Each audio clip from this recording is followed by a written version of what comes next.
देखिए, ओलंपिक के क्षेत्र में सबसे बड़ी संस्था ओलंपिक गेम्स के लिए इंटरनेशनल ओलंपिक कमेटी है और आईओसी का सेशन भारत में होना एक बड़ी बात है। और मैं सभी मेंबर्स का जहां एक और स्वागत करता हूं, वहीं ये भी देखने को मिल रहा है कि उनके लोग भी भारत में आकर भारत की सभ्यता, संस्कृति जहां एक और वो देखने को मिल रहा है, तो एक और क्रिकेट का जुनून भी आज देश में है। तो सबका मिश्रण एक साथ चल रहा है। एक और एशियन गेम्स में भारत का शानदार प्रदर्शन आज तक का, दूसरी ओर क्रिकेट का वर्ल्ड कप, एक फेस्टिवल माहौल जब देश में, अभी गणपति जी का महोत्सव हुआ तो वहीं पर अब नवरात्रि की शुरुआत हुई है। जहां एक और धार्मिक तौर पर उत्सव देखे जा रहे हैं, वहीं पर खेलों के भी एक के बाद दूसरा उत्सव देखा जा रहा है और इसमें देश प्रसन्न है। जहां धार्मिक उत्सव धूमधाम से मनाए, वहां पे खेलोत्सव भी धूमधाम से मनाए गए। तो आशा करता हूं ये सेशन भी बहुत सफल रहेगा। कुछ नई चर्चाएं, कुछ नई घोषणाएं भी ऐसी हों जिससे आगे ओलंपिक्स में और कौन कौन सी गेम जुड़ सकती हैं, क्या नई शुरुआत हो सकती है, वो भारत से हो तो इससे अच्छा और क्या है। सर, कल एग्जीक्यूटिव बोर्ड की पहली मीटिंग थी, उसमें अपने शुरुआती भाषण में ही थॉमस बाग ने काफी तारीफ की भारत को, जो उनको स्वागत मिला है कमेटी को, वो और जिस तरीके से भारत ने एशिया में प्रदर्शन किया है एशियाई खेलों में, उसको लेकर उन्होंने तारीफ की और इंफ्रास्ट्रक्चर और उत्साह जो खेलों में उसको तारीफ की। तो भारत के पास कितनी संभावना है आने वाले दिनों में ओलंपिक की मेजबानी का दावा करने की? देखिए, भारत आज खेलों के क्षेत्र में एक उभरती हुई शक्ति है और प्रधानमंत्री मोदी जी की कल्पना है कि भारत को स्पोर्टिंग सुपर पावर बनाया जाए। अब ये स्पोर्ट्स सुपर पावर बनाने के लिए क्या करना पड़ेगा? एक और आपको खेलों की सुविधाएं बढ़ानी पड़ेगी, इंफ्रास्ट्रक्चर बढ़ाना पड़ेगा, खिलाड़ियों के लिए सुविधाएं बनानी पड़ेगी और खेलों में अच्छा प्रदर्शन करना पड़ेगा। जहां तक खेल इंफ्रास्ट्रक्चर की बात है, 3,000 करोड़ रुपए के प्रोजेक्ट आजकल चल रहे हैं। जहां तक खेलों के टूर्नामेंट्स की बात है, तो खेलो इंडिया अभियान में खेलो India youth games, university games और विंटर गेम्स का आयोजन किया जा रहा है और खेलो इंडिया एथलीट्स और एक्रेडिटेड अकेडमीज को लेके हजारों खिलाड़ियों की बोर्डिंग, लॉजिंग, ट्रेनिंग, सारा खर्चा भारत सरकार वहन करती है। खिलाड़ी को कोई खर्च अपनी जेब से नहीं करना पड़ता, उल्टा जेब खर्च भी 6 लाख, 3 लाख और 1,20,000 अलग अलग चरण के खिलाड़ियों को दिया जाता है। ये बदलाव हुआ है मोदी सरकार में। खिलाड़ी की चिंता मुक्त किया और सुविधा युक्त किया है, इसलिए खिलाड़ी बेहतर इक्विप्ड होकर बेहतर परफॉर्मेंस कर पा रहा है और कहीं ना कहीं ये आधार बना है देश के खिलाड़ियों के लिए।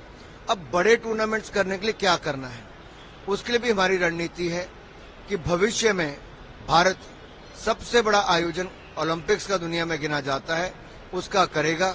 उसके लिए भारत ने कमर कसी है। भविष्य में जब भी बिडिंग का समय आएगा, भारत उस समय बिड करने के लिए तैयार रहेगा।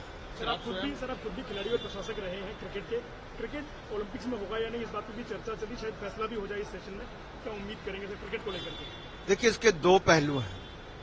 पहला, इस पे आईसीसी किस नजरिए से देखता है, क्या लाभ क्या नुकसान देखता है। लेकिन मैं ये देखता हूं, अगर क्रिकेट इंटरनेशनल ओलंपिक कमेटी द्वारा और आईसीसी द्वारा इसको ओलंपिक्स का एक हिस्सा बनाया जाता है, तो दुनिया भर के देशों में सरकारों को क्रिकेट के लिए एक बजट का प्रावधान करने में आसानी होगी। अगर आप कुछ देशों को छोड़ दें जहां पे क्रिकेट बहुत अच्छा चलता है, अन्य देशों में अगर स्पोर्ट्स इंफ्रास्ट्रक्चर देखना हो तो उन देशों की सरकारें बजट में उसका प्रावधान नहीं करेंगे तो बड़ा मुश्किल होता है। तो शायद एक बहुत बड़ा बूम दुनिया के 190 देश जहां पे क्रिकेट को अभी उस तरह का बल, सुविधाएं और इंफ्रास्ट्रक्चर मिलना चाहिए, वो नहीं मिला। इस निर्णय से वो मिल पाएगा। सर, इजराइल में जिस तरह से अशांति हुई है पिछले कुछ दिनों में, तो ऑपरेशन अजय शुरू किया भारत ने। इससे पहले ऑपरेशन गंगा और कावेरी वगैरह हुए थे, अब लोगों को हम रेस्क्यू करा के लेके आ रहे हैं। तो ऑपरेशन अजय को किस तरीके से देखते हैं और आने वाले कितने दिनों तक ये चलेगा और कितने नागरिकों को वापस आने की तैयारी है? देखिए, कोविड के समय हो या यूक्रेन रशिया वॉर के समय या उससे पहले भी अरब स्प्रिंग के समय, भारत ने एक के बाद दूसरा ऑपरेशन चलाकर हर भारतीय को सुरक्षित निकाला है। हर एक भारतीय के जीवन का महत्व प्रधानमंत्री मोदी जी की सरकार में बहुत महत्वपूर्ण है।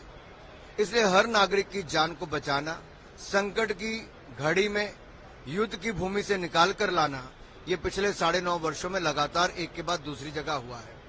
न केवल अपने नागरिकों को बचाया, पर आपने देखा होगा, चाहे नेपाल हो, अफगानिस्तान हो या अन्य देश हों, जैसे मान लीजिए यूक्रेन में वहां पे भी भारतीय नागरिकों के साथ अन्य देशों के नागरिकों को भी निकालने का अवसर मिला।